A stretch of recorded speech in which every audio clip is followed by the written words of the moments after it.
We're on. Okay. Episode 4, 911 and the 864. Right. And we have a guest. We do. We'll talk about that here in a sec. Okay. You may see the college football set up here. We're going to talk about today some key players and patient assessment. So that's why we have this here. Oh. We'll talk about key players. Nicely done. Everybody keep the submissions coming, 911 and 864@gmail.com. Please let us know. We are searching desperately for interesting cases. Right, and we got a spot on the swamp rabbit. Tell them why we're searching for interesting. We're so excited because actually we got a 50-minute time slot live 911 and 864 for the Swamp Rabbit Conference. We're super excited about that. Dr. Lutz is going to come on and be a guest with us just to talk about the medical legal aspects of things. We're going to do it very interactive with the audience, so we usually like to bring really interesting cases to the forefront. We've got some, but we'd love to open it up. We can't. I mean, without interesting cases and submissions from people that have their boots on the ground every day, I think it's going to be most successful that way. And we've ordered challenge coins. We did. They're coming. We're probably going 150 of them. We're probably going to hit up Aaron for some shirts. 150 challenge coins. We're going to hit up Aaron for some shirts. What are we going to do with 150 challenge coins? I don't know, but it's going to be fun. That's a lot of beer pong.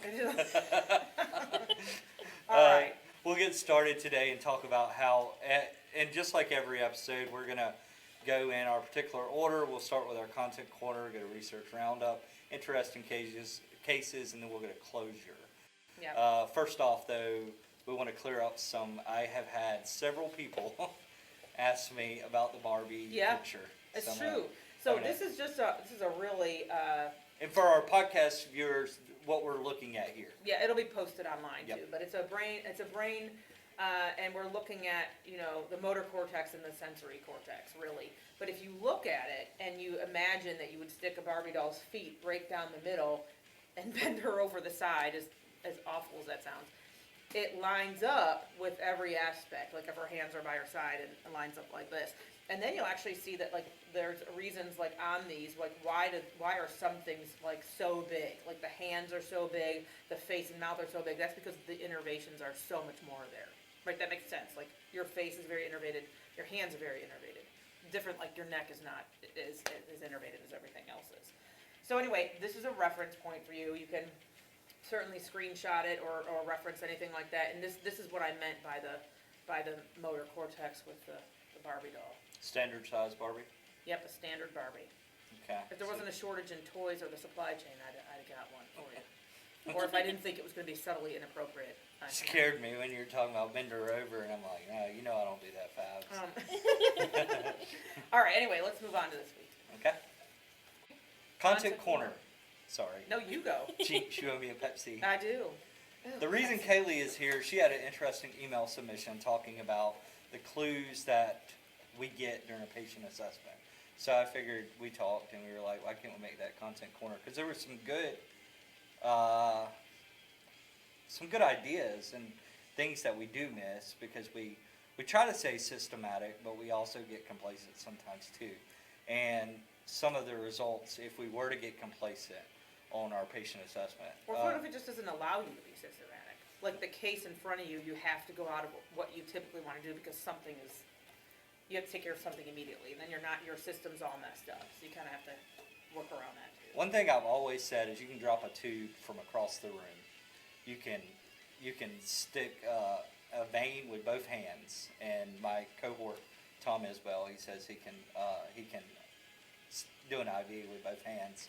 You can do all that stuff, but if you can't communicate and do a good assessment, you're probably not going to be a good provider. You miss a lot of things. So that's why she's here today, so we'll bounce some things off of her. Good. Kaylee, you want to talk about your experience? So I have been in EMS since 2014. I have had my paramedic for about 4 years now. I've worked for Prisma for the duration of that time. I serve on the special rescue team as a paramedic. I do all of our sepsis data collection and training, and I am very passionate about sepsis. You can ask anyone that works for us. I talk mentioned about that it a last lot. time, by the way. I told Fabs that. Okay.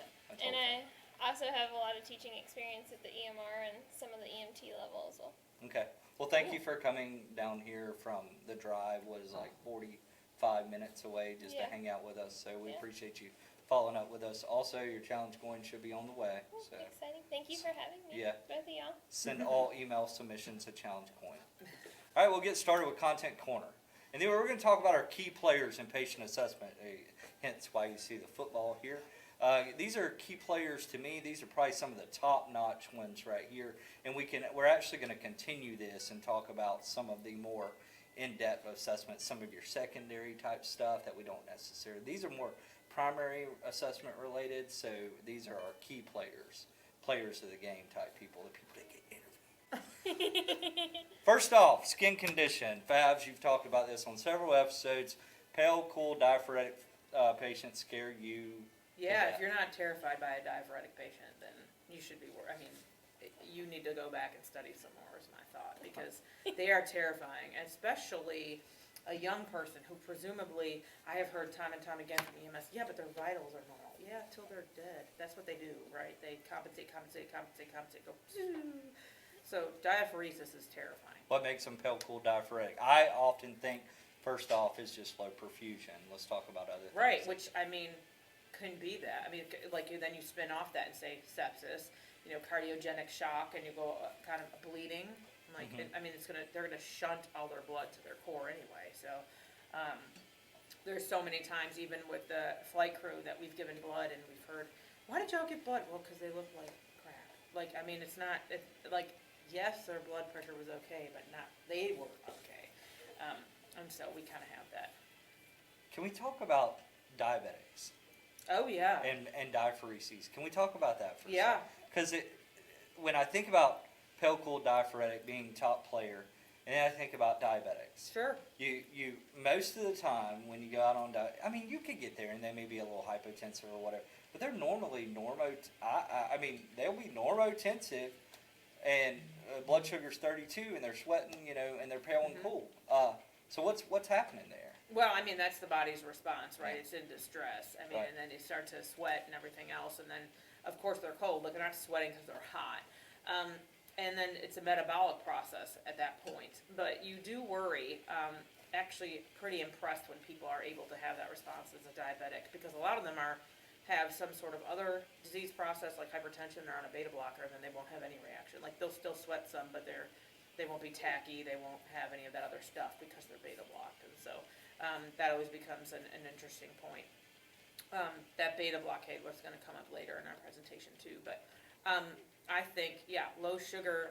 Have you ever felt like you had low sugar? Oh, I think so. I have now. Yeah, right like now. I feel like it right now. I sometimes, like, I don't have diabetes. I think it's just from being overweight. But I mean, sometimes if I don't eat for a long period of time in the ER, I'm like, ooh, I just feel awful. Like Jittery, sweaty. Like sorta. And I'm like, just what it is. But Yeah. you're like, but yeah, I've seen people with those low blood sugars, and they're covered in sweat. Yeah. Jittery, sweaty. Yeah. Hangry. Pink, Usually is what precedes that, pink, warm, and dry. I mean, obviously that's good stuff, and that's what we want. But Right. don't get bogged down on that. Right. Do a Right. full assessment. Pink, warm, and dry. We obviously have a suspicion that we have good perfusion there, and maybe sick versus not sick. We're thinking more not sick. But, Sure. we have to dive deeper into the key players Right. to actually make that assumption. Skin color and condition is one of those kind of things you can do across the room and be like, okay, how much time do I Right. have? Yeah. Then your hot and reds. Hot and reds. We talk about your hot and reds. You love your neurogenic shock. Yeah, they always look like that, almost always. And then, spinal shock can also be warm and dry. We actually had a recent patient that had similar presentation when I was reviewing a chart recently. The other thing to consider is, have you seen somebody that's, well, there's a couple things, have gone through the steps of one or two of the hypothermia, hyperthermia. Mm-hmm. There's that reflex reaction, that paradoxical reaction that happens in hypothermia where they take all their clothes off. Mm-hmm. Like, they get cold and they shiver, and then they reach a certain point where they're kind of delusional. The body tells you that you get hot, but you're not really getting hot, and you take your clothes off. This is true, like if you read about it, and then you go down the pathway of becoming a severe hypothermic. And so that's really interesting, and that's because of the body is kind of unable to self-control it, regulate itself at that point. And so your vessels are dilating and stuff like that. And then you go the other direction of, you know, people that you see, and I think of two groups. I see the people that are, I mean, I won't even go to my mailbox when it's 97 degrees. Like, I don't care what's even in there. Yeah. But somebody else randomly decides to go for a hike that day, and you're like, what are you doing? Like, no, that's not smart, right? Right. Just like everybody, presumably, when we had the snowstorm last week, had to go outside and walk for some reason. Mm-hmm. And you all broke your wrists and your hips. Like, you didn't need to go. I didn't even go out of the house. Yeah, I know. Like, why? I mean, I was at Memorial because that's where I always am in CPOD. But anyway, that doesn't make sense to me. But you look at those people, and they get so overheated, then they actually don't sweat. Like, the sweat thing turns off more or less, and now you're dealing with the overheated thing, which actually does. I mean, that can happen, and we've seen it down in South Carolina. So there's a whole thought behind that. The other thing are those people that are like quadriplegic. Have you seen those that can't regulate? They have that autonomic dysreflexia where they can't regulate their response, so they can get a fever and not sweat at all. I've seen it, but I didn't know why. I'll be honest. Yeah, it's very interesting. They don't have the nerve control for that kind of stuff, and so you think of those people and you're like, yeah, they're not going to look the same. But right, hot and red should make you concerned. One thing that you didn't talk about that I'm kind of curious, hyperglycemia. Are we seeing it? I don't really, I mean, I feel like people have such a threshold for high sugar. I've only seen people get really severely like altered with like HHS or DKA. DKA is a different ballgame, but HHS in particular, where they're not technically acidotic, but they're severely hyperglycemic. I mean, they can have a sugar of 1,000 and then they start to get altered. Do you see any of those hot, dry skin conditions with those? That's what, you know. Yeah, you can, but you can also, you know, then there's the total toxidrome thing, which which will fit in that category also. Your mind, you're always like, yeah, but here you have this here. I think it's called ADD. It's never been officially diagnosed, but I feel like it's Squirrel! Right. Yeah. Pupillary response. We'll talk about pupillary response. And this is a big one for us now, too, because we just mentioned about the importance of fixed dilated pupils. So, if you could see this picture, what do you think of that? Like, which eyeball's the bad one? I'm gonna go the right one. You think the right one is? Yeah. What do you think? See, I would have gone the other way. I would have said, oh, the right one. Patient's left. Patient's The- left eye. Yeah. Well, the one on the right I'm side of looking the screen. Oh, yeah, that's right. Sorry. That's what I agree with that, because I think Yeah. there's a light in her eyeball, and that one is actually constricting somewhat, but the other one isn't. And so, however, that person looks like they're quite alive there. I mean, she looks presumably like she's looking at the camera, so I doubt that she has a brain herniation. It's probably a pupillary defect, you know, or you can even get that. Have you ever seen somebody that has those scopolamine patches you wear on like a cruise, or, you know, if you're gonna fly or get seasick? Yeah. If you touch those and then rub your eyeball, you will dilate like that too. No kidding. Yeah. That's just like the thing that keep you from getting seasick. Yeah, you know, that has a medication in it that, anyway, will make that actually kind of paralyze it. You know, this could have been done in an eye doctor's office where they've dilated one eye but not the other one yet. It's just interesting. Like I've gotten, you know, when I was a resident up in New York, I got a call one time from this like urgent care, and it was, and like, just to be clear, it's very different up at that. I mean, we're doing a really good job down here with the residency program, but up there we had a 10-bed trauma bay. Okay, it was gigantic. And when you became a second year, I just want you to think about this. They handed you the phone and they were like, "All right, let us know when you need us." The attendings. There was not an attending in there with you, and it was like, and we were like the burn center or the organ transplant, like you name it. Anyway, they called me and said, "We've got a guy that got shot in the head and he's got a blown pupil, but he's talking." And I was like, "What?" So anyway, it was like toned down as well. Anyway, he had a globe rupture. The bullet went in through his car window, exploded, and went into his eyeball, never hit his head. It's really interesting, actually. But anyway, yeah, so pupils are an important thing, but also like look at the clinical picture, right? Like somebody with a unilateral blown pupil, presumably in our mind, we're like, ooh, that probably is herniation, right? I mean, that's what it is. Right. But if they're talking to you sitting there, it's probably not herniation. But there's a whole bunch of disease processes that can cause that. Anascoria is the technical name for a defect. Is that right? Yeah, you always gotta be so medically advanced. I read this last night. All right, so Kaylee, when we talk about size of pupils, what's some of the things that, when you're thinking about size of pupils, what some of your differentials you're going through? So obviously, if they're super tiny little pupils, people are always like, okay, we gotta give them Narcan. They overdosed, and a lot of times, yeah. But I've given Narcan plenty of times, and their pupils are huge, and the Narcan works. And I think people forget that when they're doing that assessment. They're like, oh, it can't be an opioid overdose. And that's the thing, like But what Fabs was saying, Absolutely can like you got constricted pupils and respiratory effort 18 to 22. You know what I'm Right. saying? Yeah. Really, is it matching up? Yeah. You know, I mean, there's so much more. If we dig into it, we can confirm that we're doing the right thing. So I don't want to go giving nobody Narcan that doesn't need it. Yeah, you'll hate yourself for that. Yeah. Yeah. Yeah, and obviously reactive, the fact that they are reactive, the fact that we don't suspect, some type of herniation if they are equal on both sides. Or just and ask the patient, right? Sometimes they're like, oh yeah, I've been like that my whole life, or I had surgery on this eye, and it's blah, blah, blah. It's like the lady with baseline facial group. I remember that. Yeah, that's what I mean. Yeah. Yeah. Is that how your face normally looks? Just don't quite Maybe a say it little like that. tactful. Say it differently than that. Like if you said that to your wife, she wouldn't be happy with you either. Right. And then finally, question defects, just like what you're saying. Right. Do you have an issue with one eye, one pupil bigger than the other? Yeah. That was good. Lung sounds. And you'll notice at the bottom, I have a surprise for us. Oh, I have a nicely surprise done. for us. Okay. All right, so first off, when I'm thinking lung sounds, I'm thinking, are they equal on both sides? Do I have any diminished lung sound, especially when it comes to trauma? I want to make sure that I have clear and equal lung sounds, that I have decent volume I have decent volume on both sides. Sure. How do you listen to lung sounds in the pre-hospital setting and hear anything? So sometimes I gotta tell people, and I don't have a hearing problem, like I legitimately got a stethoscope that you can increase the volume on, because people don't shut up in the ER, right? Like they're just jibber jabbering around you all the time, and you're like, and I'm not gonna be the one to tell them to shut up, so I'm like, I know it seems like I would, but I'm not.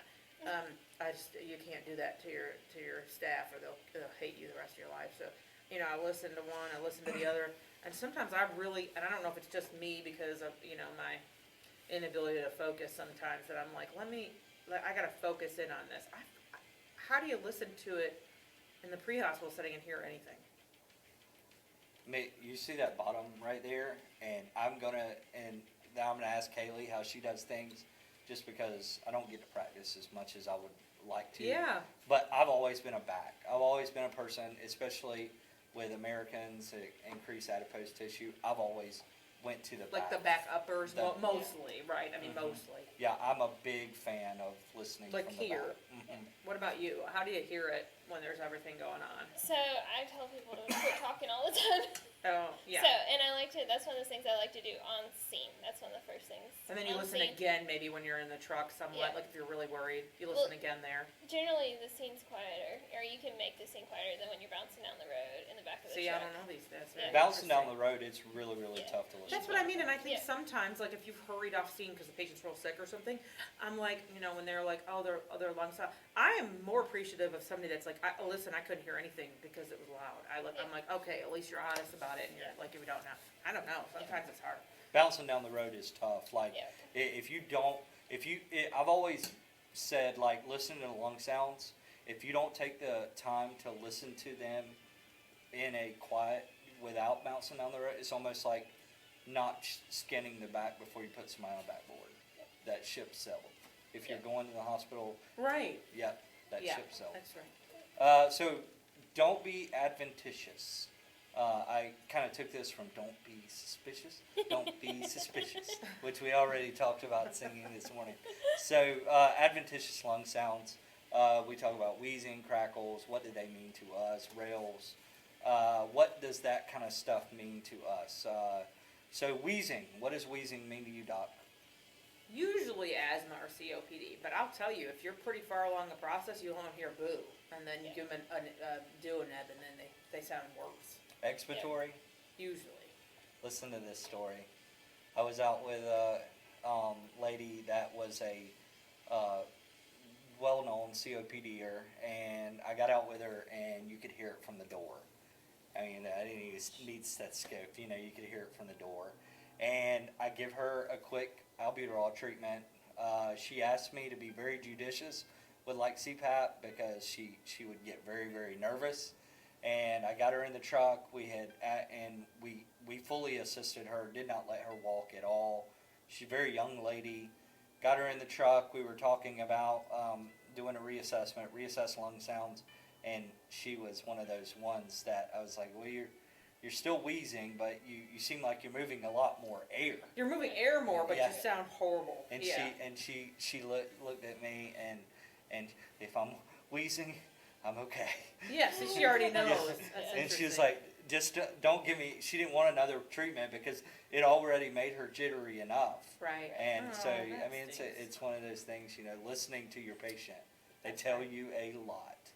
They tell you a lot. I've always said, when you got to make that choice, if they're awake and you're trying to think, is this the one to intubate? Should I be intubating this patient? I've always said, did you ask them? Yeah. Because you can get a lot of information just by asking them, Right. saying, hey, are we to that point where we need to breathe for you? And, you know, if they say no, I'm going with what they say. Yeah, that's true. Unless something changes. That's a good point. All right, so my activity for us is Let's Listen Now. You'll notice that is not hyperlinked. That is not hyperlinked. Okay. So What are we doing? you're gonna demonstrate what crackle sounds like. Oh, am I? You're gonna do your best because I'm about to do wheezing because I've been practicing. Well, you didn't tell me to practice. Well, do you think you can do it? I don't know. Can you give it a try? Let's do wheezing first. Okay, so wheezing. Obviously, when I think about wheezing, the mechanism behind wheezing, you take your balloon and it's expiratory most of the time, right? Most of the time. So I'm going to take my deep breath in. Well done. Let me do it again. You're gonna anyway. It's like a cat or something. Is it not good? No, I think with the crackles, it's like when you take a breath in, but it's usually later. Yeah. And then you can hear it again after they start to breathe again at the beginning, right? So they breathe in, you breathe in. Can you And get closer here? Because This Yeah. like here. yeah, okay. No, you do yours closer now. Okay. Wheezing. It's like, and then at the end they're like Okay. that. You got rails.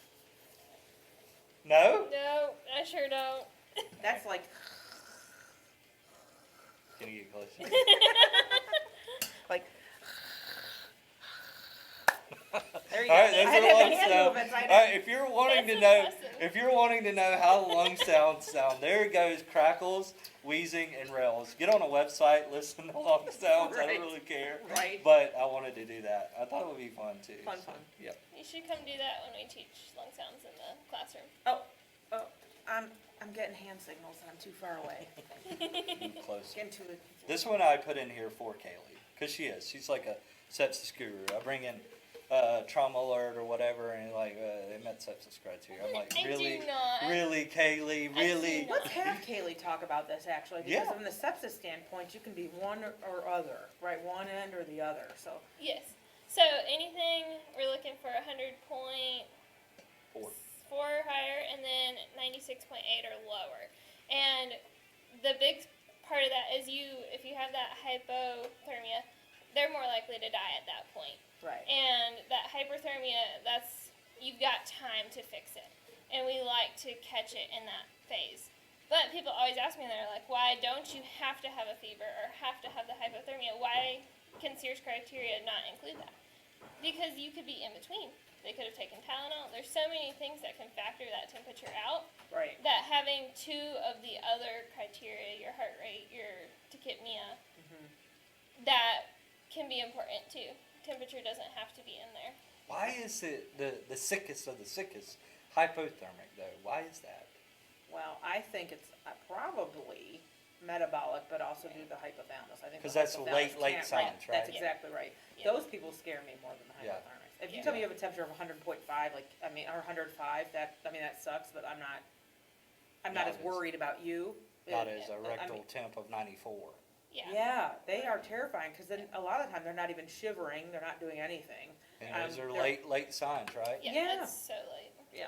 Okay. Yeah, that was a curious thing to me, and obviously I've always knew that is Right. late signs, but it is something good to talk about too, because when we do, and I've seen providers, very good providers, do take a temperature, and the crappy equipment that sometimes we deal Right, with, yeah. and the environments that we deal with, not just the equipment, but the patient being able to cooperate to get Yeah. a good temperature on that patient. Right. And it'll be like, we suspect sepsis, and they Just go do in axillary. and they check a temperature, and they're, Especially it's if they're breathing 96. through their mouth 100 times a minute. I'm Yeah. like, that's Yeah. not accurate either. Yeah, I don't it's- expect them to do a rectal in the I mean, like, I get No. that, but like an axillary would be good. Yeah. Yeah. And go back to the old hand. I throw my hand on their forehead. Yeah. I'm like, okay, you are hot or you are cold. Yeah. And if I've got my other series And your temp is like criteria, 98.6. You're like, Yeah. this is not the case. There's Yeah. just no way. We didn't own Yeah. thermometers. My mom always used the back of her hand. We didn't own them. My Oh, mom yeah. had that old school mercury one that nobody else could read but her, because she'd like, and rotate it like this ever so slightly as glass. I'm sure it's, We should poisonous put or those something. back on the truck. I know. I was Oh, like, she gosh. was like this. I just remember her being like, "Yep, it's 100." And I mean, like, I tried even as an adult, like as a teenager, to take it myself that way, and I never could read it. So. You got to go back to your mom's class. Hmm. you Yeah. skipped a couple really important things. What about our heat and cold exposures? Heat and cold exposure. Talk about them. So I was reading an interesting thing where it talked about for our heat strokes, even in the field as EMS, we should be doing rectal continuous temperatures. Okay. And I was like, what? That's interesting. I'll let I don't you want to do Do that. that. I don't want to do That's that. hard But to that's do. what it said. It said you should be doing that continuously as you're actively cooling these patients. Well, and that's I've what- never seen that in practice. That's why when I always, when I suspect that my temperature might have been a little wonky, I always go back and, did y'all get a rectal yet? Just because I'm curious, because I know it's so much more accurate. Right. Yeah. But yeah, I'll let you do that. So in the hospital, when you are actively cooling patients, do you do that? Yeah, we have a continuous? rectal probe, or we have a Foley with a temp probe in it. Ooh, interesting. Yeah. I didn't Yeah. know that. I brought in a guy that was borderline like agitated delirium, and that was when I learned about the Foley, how you can monitor yeah. your temperature. Yeah. I thought that was really, really cool. I didn't even know, and they had told me, and I'm like, so y'all are monitoring his temperature from the floor? And they were like, yeah, That's awesome. and he was hyperthermic. I believe it. He was all over the place. Anything else we want to talk about with temperature? And then warming them up. We find a lot of people in the woods for various reasons, or we get people out of lakes for various reasons. They need actively warmed.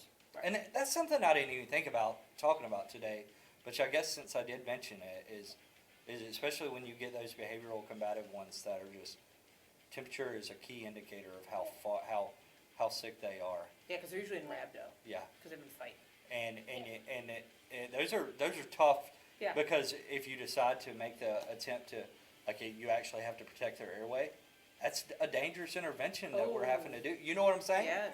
You get what I'm saying? Yeah. Like I had a guy that was just all over the place, but if I'd have had to intubate him, I probably would not have done Taking him. all his drive away. Oh yeah, I would have done Yeah. him a terrible disservice. And of course, I took him to the hospital, and we were able to get him there, and he actually did really, really good. But I think about what you were saying with the active warming. I think a lot of the time we don't remember to take people out of their clothes. They're usually wet somehow. And then, right, for whatever that is. And then the other thing is, when we put, whether they're hot and we're actively cooling or something, we do have to protect their skin a little bit. Like, we can't just put a bunch of hot stuff around them and leave it there, because they're not going to know they're getting burned. at Prisma Health, we have the heat blankets. Yeah. That would take like 10 minutes to activate, but our policy, obviously, you put a barrier there, sheet, blanket, whatever, and then put that on top of that, and that thing is amazing. I'm very, very blessed with our administration that has made, and we actually have policies on this type of safe transport for hypothermic patients. And I've actually wanted a bear hugger at my house. You know, how it like levitates above you, Yeah. provides heat that blows around. you want me to get that for you for Christmas? Yeah, I told the nurses I'm going to take that home one of these days. Anyway. This is something that I read. This may be kind of new for you guys, but this is something I recently just read during my studies and just nerding out at home. And I really like this because as a provider, I'm going to be honest with you. I've been guilty of taking that 12 lead, looking at it, it's not wide, it's not fast, and it doesn't have ST segment elevation, it's okay. And that's just what I think about it, because those are things that we treat. Sure. But I want to give Favs a good picture when I bring this patient in. And I want her to think I know what I'm talking about and I actually care. And I looked at, things Right. through a systematic approach. So maybe this works for you, maybe it doesn't, and maybe you can provide me some input after I give it to you. I'm going to explain to you. This is the A through I method. So the A, we're talking about axis. We're talking about axis deviation. We're talking about where the conduction is coming from the heart. Is it coming across normal? And obviously we know that on our life packs or our Zols, we have, the QRS degrees of where it should be coming from. And also we have the lead 1 and AVF type stuff as well, some of the things that we might have to research. And then B is blocks. When I talk about blocks, we're talking about particularly AV blocks to start with, and then moving on to double fascicles, far as hemi blocks and things of that nature. So, and then C, you would ask what C is, and C is pericarditis. And when I think, but you're like, okay, that starts with a P, but I always capitalize the C and then lowercase everything else, so it kind of emphasizes pericarditis. Pericarditis is interesting, obviously, because we have global ST segment elevation, maybe some notching going on with the QRS right there at the J point. I think I'm saying that right. But anyways, when I was reading about pericarditis, yes, global ST elevation is a good indicator. But something cool that I thought about is lead 1 and lead 2. Almost always, if you have elevation in those two leads, pericarditis. The reason why is because you think lead 1 is looking at your top lateral view of your heart. Yeah. Lead 2 is looking at the inferior, two totally different, Right. sides. So Yep. if you have elevation in both of those leads, you either have a massive STEMI, or probably the biggest one you've ever had, or pericarditis. And then actually what they've found to be even more sensitive than diffuse ST elevation is actually diffuse PR depression. Yeah, that was mentioned as well. pericarditis. Yeah. That was mentioned as well. And actually, I was doing some practice questions recently, and that was the answer. Diffuse PR depression, yeah. Yep. It's more sensitive. E, electrolytes. Wait, you skipped D, what's D? Oh, D, drug toxicity. Like, are you talking about like calcium channel blocker overdose? Digitalis, Weird TCA, stuff. calcium channel. TCA. Yeah, we had a stuff couple that you might see. significant TCA overdoses this year. EKG changes, Oh, that yeah. you may see Sure. just from drug tox. Yeah. tox. I think the Why am I digitalis having one's called, such I don't know. drug toxicity. what do they call the digitalis one? It looks like a hockey stick, some people. Ladle, a ladle. Yeah, that's Salvador Dali's The- mustache. yeah. It's so weird. The ladle. Yeah. It's the ladle. Yeah, right Yeah. there. Yeah. Or the hockey stick. Yeah. E, electrolyte imbalances as far as hyperkalemia, hypocalcemia, hypokalemia, that type of stuff. Any questions with electrolytes there? No, there's just so many. Like, there's just so many things that can happen with the EKG with electrolytes. With hyperkalemia, we're going to start to see some EKG changes about 5.5. Is that right? I guess some people are a little more sensitive. Like, you'll get PT waves, and then you'll get like widened QRS, and then by the time you get the sine wave, they're pericoding. I mean, that's it's pretty significant. It's funny that you just mentioned sine wave. What do you think F stands for? I don't know. Funny waves. Sine waves. Sine waves. Sine waves are terrible. You better be prepared. Delta waves, as far as Right. WPW. Just sine waves, Q waves that might come about. I seen recently a sine wave where somebody hadn't had dialysis in over a month, and That's like I'm telling they're about to arrest. Yep. Type of thing. Yeah. G, general impression. You can look at the EKG, but if the patient is not presenting sick, talk to a doctor. And let them know. It doesn't necessarily mean it has to be treated. Yeah, right? let them know Yeah. and send it. Yeah. Send Yeah, it on that's and say, right. hey, is this normal? Speaking of Actually, it looks pretty good compared to when we did one a month ago. True. Let's go back to that E one just for one second. I just thought of something. So, I'm going to tell you what's irritating as a physician is a paced EKG, because they always look weird, and you never like you're just looking for global disaster at that point, right? Like, you're not going to get in there and pick apart anything, right? They always look awful. I had a guy, I've had a couple cases like this, who was post-COVID, no PE, whatever, and had a pacemaker and had these big T waves. This is before any of his labs were back. But like I consulted cardiology about it. They're like, oh, I think his pacer's just trying to get him out of AFib. Yeah, well, his potassium was 8.5. Yeah, it was bad, and you know, he didn't end up making it, and I think he had, you know, it was a really weird presentation. I actually had a very similar presentation to that on a different patient, like 2 days later, and it like freaked me out. But he actually didn't look terrible, and then kind of decompensated quickly is what it ended up happening. But yeah, his T waves with the pace rhythm are always, you know, anytime you get a paced EKG, you're always like, oh, okay. Like you look at it, you're like, well, is there major changes on here or not? Yeah. I hate pace rhythms. I know. I hate pace rhythms, and I hate bundle branch blocks. Yeah, I mean, other than basic stuff, you know, that you're like, okay, well, it doesn't look like there's an ST disaster here, but I mean, honestly, if there's something crazy with a paced rhythm, I usually have to talk to cardiology because I'm like, I don't know, beyond like identifying major disaster, I have no idea. Yeah, I hate pace rhythms, and I hate bundle branch blocks. Yeah. Bundle branch blocks make me bring out Scarbosa criteria. Oh yeah. And I'm like, oh my God, I can't remember this stuff. I gotta Google it. Right. And then, but what you were talking about, pace rhythms. But the thing is, what I just went about is whatever your EKG says. If it looks bad or it looks good, and your patient presents bad, let somebody know. I don't care if it's normal sinus at 62 with nothing. Yeah, maybe it has nothing to do with it. Hey, there is crushing chest pain. This patient's severely short of breath. Yeah. Let's make some decisions here. Yeah.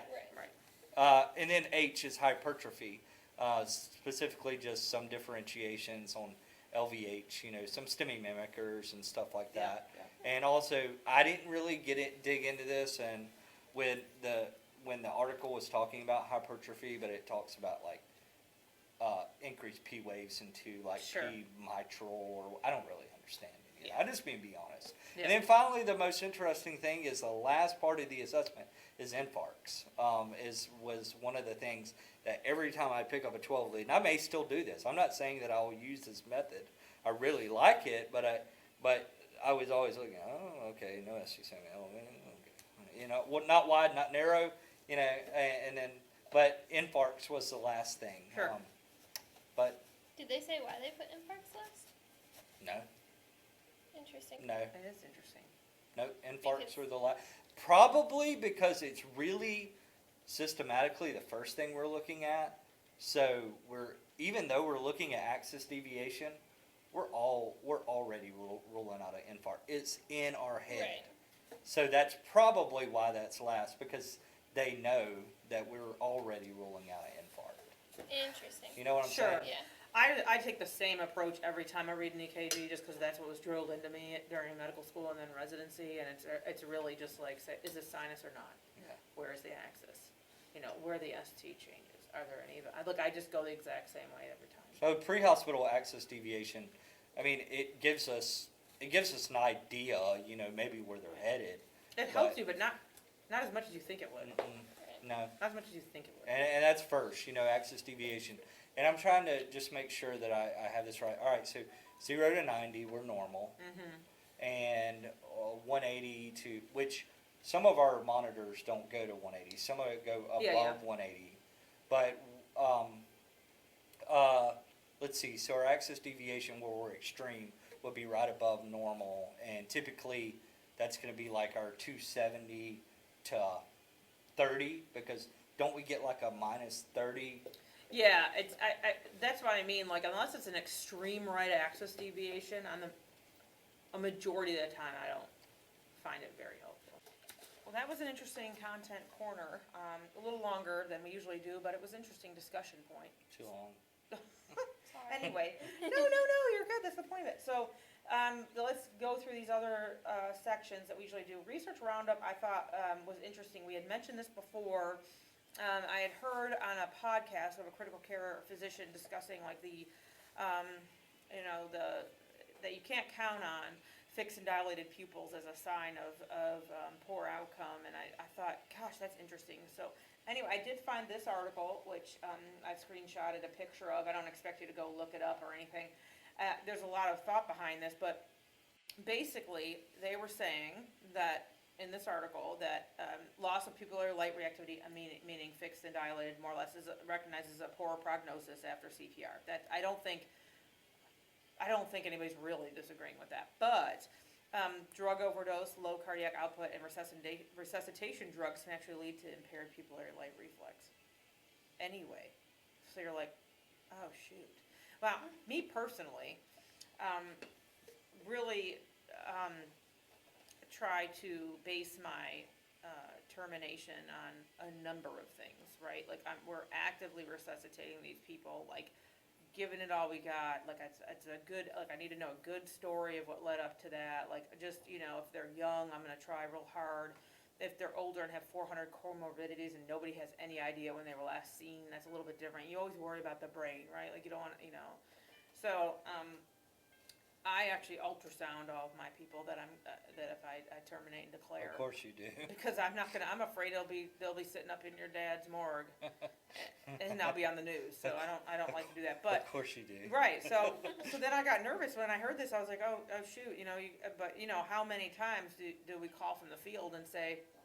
Always. When I'm going to terminate arrest, the last thing, my catch-all, no matter what I've told them, what I've done, oh yeah, their pupils are fixed and dilated. I'm telling you, but I mean, I'm not saying that that's not still appropriate. I'm just saying I thought this statement by this critical care doctor was interesting. But anyway, they went, you know, they basically looked at these cases. They identified, they said 29 patients. They looked at 99 patients, I guess. So they had pupils that were non-reactive to light on admission examination before they were did therapeutic hypothermia. 8 of whom later had return of pupil reactivity by day 3. Read that one more time. All right, so it was 29 patients had pupils that were non-reactive to light on admission. So theoretically fixed and dilated is what we're saying, right? So and these are hypothermic patients, right? Right now they did therapeutic hypothermia. They were cardiac arrest patients. And they Right. went through therapeutic hypothermia. This was after they, yeah. Okay, and it says, and so they arrived with the probably fixed and dilated picture is what I imagine they're saying. 8 of which whom later had return of pupil reactivity by day 3. You're kidding me. And I'm like, okay. Now, only some had a good outcome as far as how they did. Does it say how many had a good outcome? Yeah, there's only, of those, was 2 or 3, and then other people had a number of other problems like you can imagine. Like they actually did have neurologic disaster, even though they had reactive pupils, just other stuff, you know, and it was just interesting. So their conclusion largely was recovery of pupillary light reflex is possible, and in a small minority of cases, let's be honest, a good outcome can be achieved. All that does was terrify me, actually. Doesn't actually help me with anything in my mind. But I think everybody gets ultrasound. Everybody gets ultrasound. You know, that's what you're trying to say as far as you're going to ultrasound them to make sure once you declare them, you want to make sure their heart really is no cardiac activity. There really isn't anything like that. But I'm like, oh my gosh, how many times, in all my training, if they're fixed and dilated, it's probably blah, blah, blah. I mean, and in a way, sometimes I'm like, why are we admitting these people into ICU until they can go up there? And sometimes, yes, it's about walking the family through it, right? It's about, getting there, and I get all that. And there's, organ donation and all kinds of other stuff but I don't feel like we can just depend on the fixed and dilated picture. I don't either. Not anymore. That's 8 out of 29. I know, and I'm like. And of course, yeah. I mean, these are not. These are high risk patients. 8 out of 29. Huh. Do the math. I'm doing it right now. Keep everybody's attention while I'm doing that. So anyway, I thought that was interesting for Research Roundup. I'm not saying go guns a-blazing and stuff. There's other things you have to look at, right? Like the clinical picture, how long have they been down, how many comorbidities. There's just other stuff, but I'm like, we give all these resuscitation drugs and all this stuff, and I'm like, huh. I feel like, of course that makes sense. In a way, their whole body is stunned. 28% of those patients had pupillary response return. Interesting. I don't know what you do with that. Everybody gets ultrasound. That's right. Even if there's obvious death, right? Yeah. Anyway, no head. You know what? It'd be No interesting head to ask your father about that. Why don't you ask him about He'll that? probably make up some Probably, answer. probably have some amazing answer. Anyway, so that's research roundup. I wanted to just do a couple things. I'm going to do this thought section first, and it was kind of this is sort of a discussion, but like we can put it out to our users and see if they can get, like, you know, our listeners, and see if they can give us some answers back. Maybe it would be you could even think about it and answer us back, or if you have some thoughts on it today.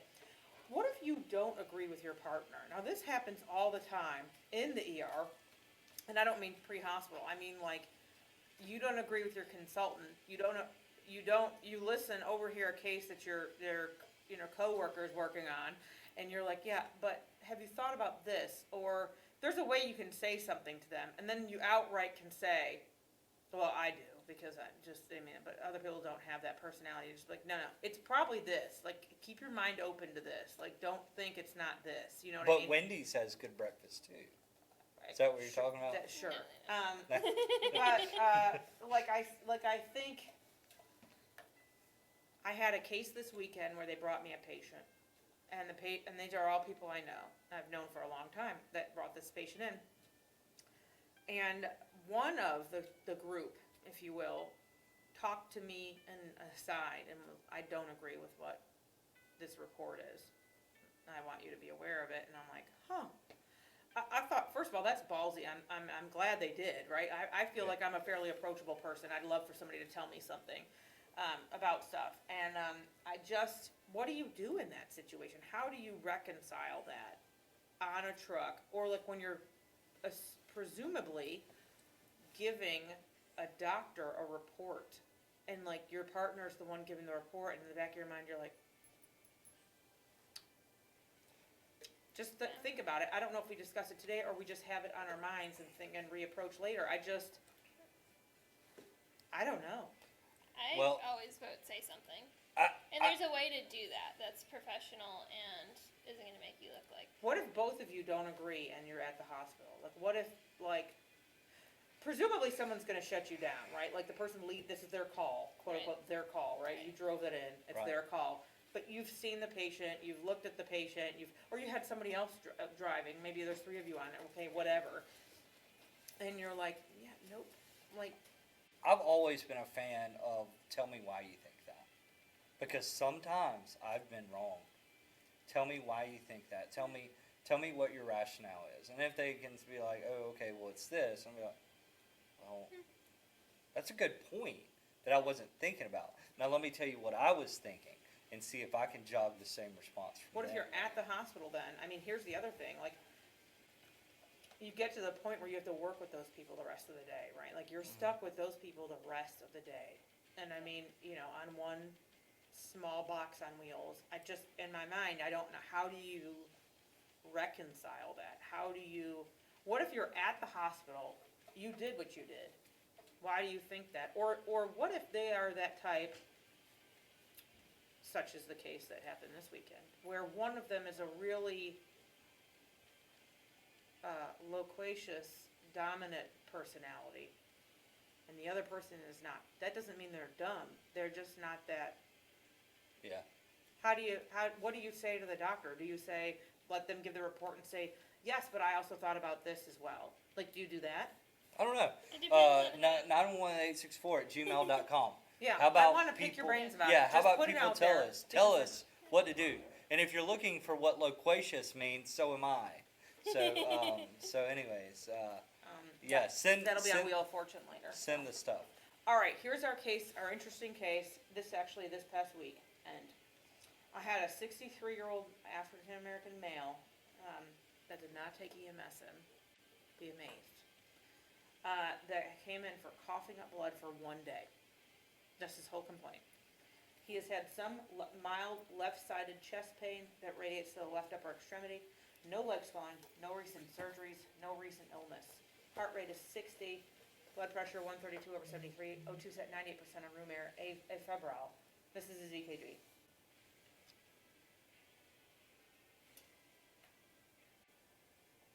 Okay. Define coughing up blood. Like, are we talking Yeah, like that's blood a great clots? Are we question. talking like Right, good question. I vomited for 3 days and That's now my exactly what you esophagus should be is asking. That's right. So, irritated? So he says to me, he's had a horrible MVC back in November, so he's got a lot of like aches and pains from that. So he's on some kind of pain regimen. I think there's gabapentin and some other stuff. Can I stop you real quick? For our listeners Yeah. via podcast, our 12 lead looks great. Looks pretty normal. Looks great. Pretty normal. Yeah. Okay. So, Sorry. no, that's exactly what you should ask. And so I asked him, like, are you on blood thinners? Nope. Does he take excessive aspirin or any of that kind of stuff? No. Is he a smoker? Nope. Does he smoke marijuana? That you have to ask every level of smoking, whatever that is. And no, he is not.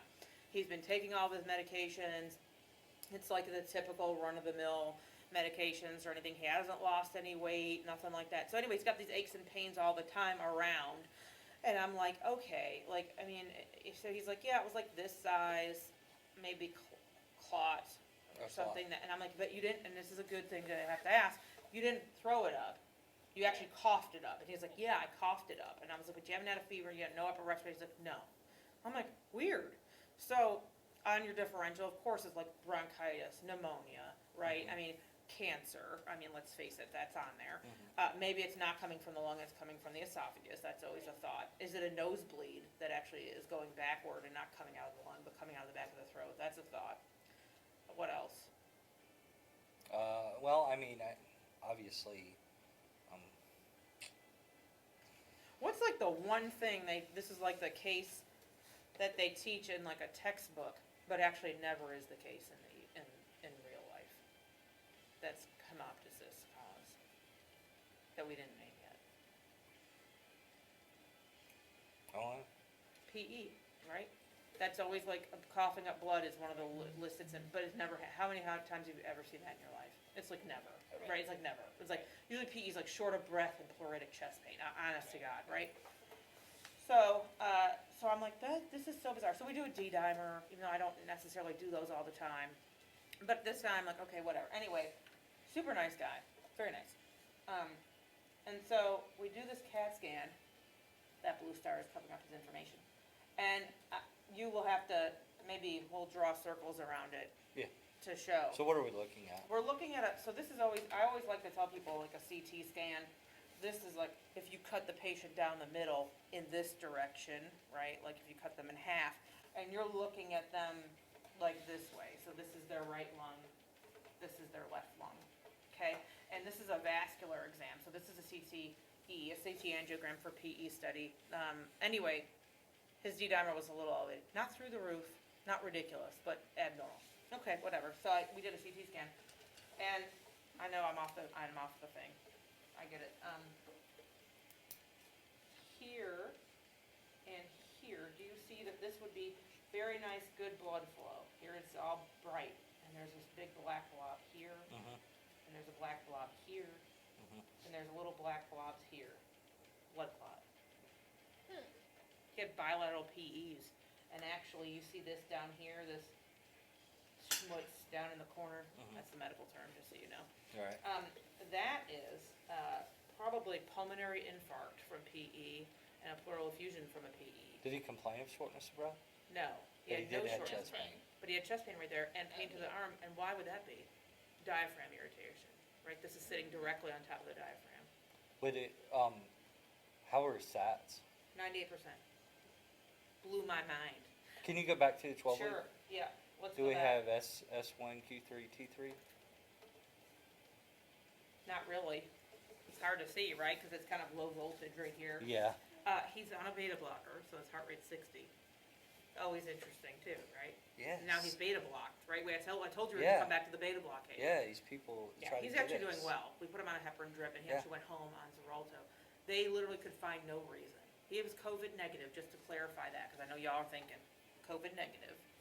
He did not do anything. He didn't travel. They did an echo. They did ultrasounds of his legs, all negative. Did he work every day? Every day he worked. This is that case that like if there was an exam question and they were like hemoptysis P should be like at the top of your list because you know that's what they're getting at, but in reality we hardly ever see hemoptysis. Did with this guy. It was weird. And I was like, why is your O2 set 98%? I mean, I get why you're beta blocked, right? So you're 60s. That's a good Yeah. reminder of that. It's a good reminder for us that like they would, but he looked well. But if you had done an X-ray on him, you would have seen a pleural effusion in the left lower lobe.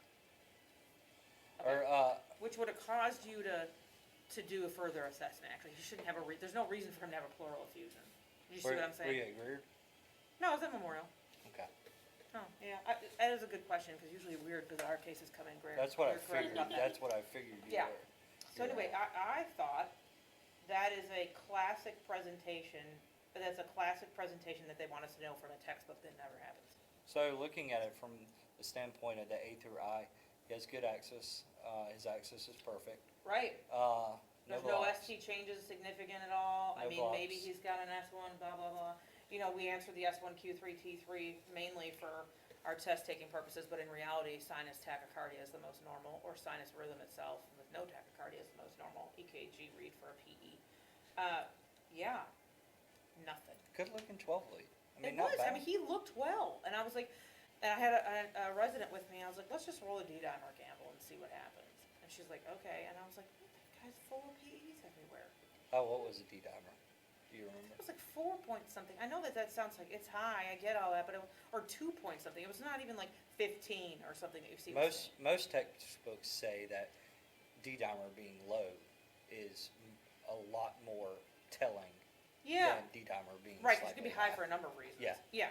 Yeah, But I'm like, this is so weird. I'm like, why do you have? Yeah. I guess better to say D-dimer being native rather than D-dimer Helps being, you out more. Yeah. That's right. Yeah. But you know, the other thing is that this is considered an unprovoked PE. They have no reason. Now he's 63. Presumably, if you had a clotting No problem. travel. No. If you had a clotting issue, presumably, that would have come up by now in your lifetime. Had he had dreams here lately? Of what you? Maybe he traveled in his dreams. Right. No, it's weird. Anyway, so he's at home doing well. That's good stuff. Of course that you were part of that. I know. Like why? And again, there's my That's our closing slide. there's my niece. No, it's not. Look at her. I gotta remember to get her her birthday gift. Anyway, we are open to emails. We are gonna get these challenge coins when. Challenge coins should be coming in very soon. Like I would say, probably within the week. Okay, and And we're we have gonna a- make Aaron give us t-shirts. We're gonna talk to him about that. I'll just call him randomly in the middle of his meetings. He's used to that. And then I got an update from DHEC. You did? I did. I got an update from DHEC. So DHEC supported this, and they've been really good with us. And they ran it in their quarterly training. So, and then was like, "Hey, I hope it was okay." I'm like, "Yeah, it's fine. That's what it's there for." right. And so we've been in conversation with them. So hopefully we get another 12 months, but nonetheless, you still have about 8 that you can turn in for Right, CE and we credit. need the one for the swamp rabbit. That's like, we're really focused Yeah, on yeah, that. yeah. That's gonna happen, and Yeah. and we're gonna and you've already been working behind the scenes, so I feel pretty good Right. about that. And there's gonna be some really good And of education. course, we wouldn't be able to do any of this if it wasn't for Ellie DeBose. We know that. She's actually gonna be a doctor someday, but we really still need her to be our technical support probably for the rest of her life. But her mother her parents are both wonderful physicians, but her mother is a hoot, and she's a very talented OB. So we hope to be having her on our show soon to really give us like the nitty gritty of what we need to know and debunking some myths. Debunk OB-wise. myths. Why are you always trying to debunk myths? Because that's the important part. Like, have you ever heard somebody empirically say, "Oh, it's always this"? Can you put this on, please? With my hair up like this? No, you put it on. So, Wonderful. that's the key players. That's it. for That's how today. we should close it out. That's the key players for today. So the key players in patient assessment. Thank y'all for listening and being a part of this. And if you want credit, take the test. If you don't, then just listen. And thank you for coming. Yes, thanks It for was Thank you, fun having having me. Kaylee. you on. Thank you. Yes, thanks for having me. Doc. Yeah.